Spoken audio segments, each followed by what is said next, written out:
Hello, welcome to Mideast in Depth, brought to you by Levant TV.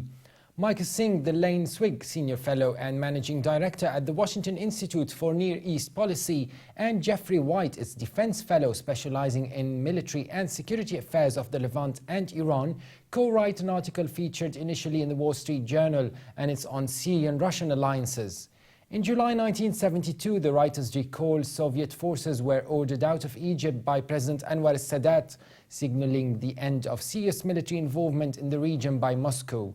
Now, 43 years later, Russian troops are returning, and rather than recalling past glories, the writers argue Russia's reportedly escalating support for President Bashar al-Assad may prove to be a reminder of why they faded in the first place.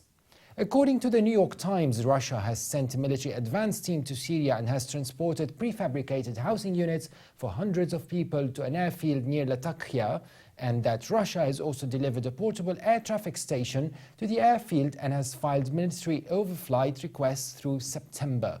The reports follow closely on the heels of similar allegations in recent weeks, including reports of new arms and even combat troops. U.S. military officials said on Tuesday that Russia has moved new personnel, planes and equipment into Syria in recent days, and the Washington Institute figures add that Moscow is heavily involved in the Syrian conflict is not itself the news. Russian military links with President Assad go back many years.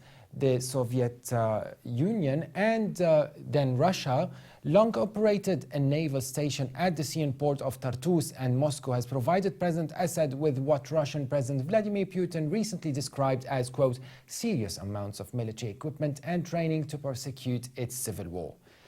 Singh and Jeffrey White remind us that Russia has also had a prominent diplomatic role in the Syrian conflict. It has shielded President Assad's government from pressure by vetoing a number of UN Security Council resolutions on the conflict. More recently, Moscow has become the nexus of diplomatic activity aimed at ending the fighting. Russia has hosted a parade of Western and Middle Eastern officials, including both Secretary of State John Kerry and Iran's General Qasem Soleimani, as well as 2 rounds of multilateral discussions. The article assumes that the proximate aim of Russian policy seems clear, and it is to protect the Assad regime, for decades an ally of Moscow's and in more recent years one of Russia's last remaining channels of influence in the Middle East. Mr. Putin has criticized the Syrian government and acknowledged that a process of political change is needed, but has steadfastly refused to withdraw his support for President Assad or suggest that he should be replaced as part of any political transition. Russian weapons, ammunition and spare parts keep Mr. Assad's war machine running. Regime strongholds have come under increasing pressure in recent months from rebel forces, which likely contributed to Moscow's decision to step up its support beyond any direct military effect. The Russian moves may signal to rebels and their foreign backers the depth of Moscow's commitment to the Syrian government, thus dampening their hope for a military victory and bolstering their incentive to accept a resolution on terms preferred by Russia and President Assad. Mr. Putin has asserted that Russian aid to Syria is part of an effort to fight extremism and terrorism, while Russia's motivation to help Mr. Assad is doubtless reinforced by the presence of jihadist groups among the Syrian opposition. Russian aid to Damascus predated the rise of ISIS or Jabhat al-Nusra and puts Moscow at odds not only with Islamists but with the entire Syrian opposition. Indeed, the Syrian regime, with Russia's support, has even indiscriminately targeted civilians, inflicting a tremendous humanitarian toll on likely fueling rather than stemming the rise of jihadism.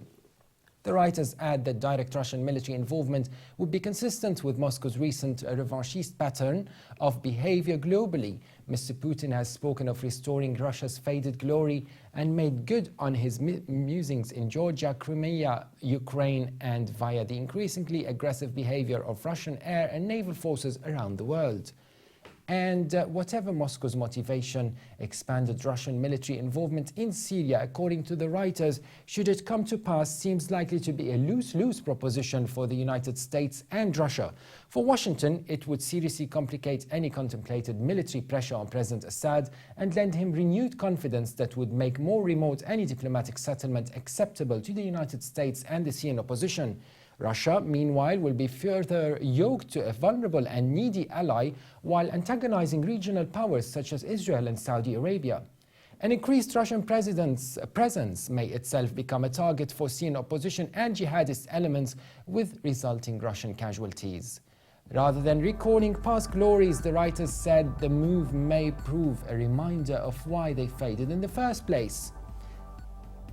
That was it for today's brief analysis from the Washington Institute of Near East Policy. For more updates, please have a look at our website on levant.tv. Or subscribe to Middle East in Depth on iTunes. Thanks for watching, and bye for now.